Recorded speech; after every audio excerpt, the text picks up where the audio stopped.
These are the 2020 Vizio M Series. These are some of the best mix of budget, price-friendly features, and 4K features that you can get. Now, I personally love the M8 from 2019. I'm using it in my living room right now. For 2020, we have more local dimming zones, and now we have new processors inside of both of these.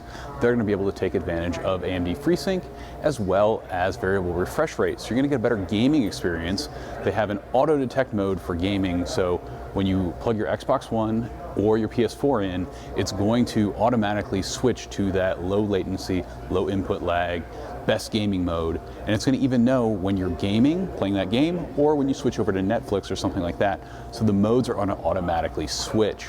Now we have 90 local dimming zones, and we have 30 local dimming zones. The more local dimming zones you have, the better the blacks are going to be. Now, you can step up to the P Series Quantum or the P Series Quantum X, and you're going to get way more local dimming zones. You're going to get some support for 120 FPS, so maybe for that PS5 Project X kind of experience. But right now, this is the great mix of technology and value. And for me personally, I like the M8. M7 is usually a little bit cheaper, a little bit more affordable, and you still get quite a lot of value with both of these. Now, if you're in the market for a new TV, I highly recommend that you check these out.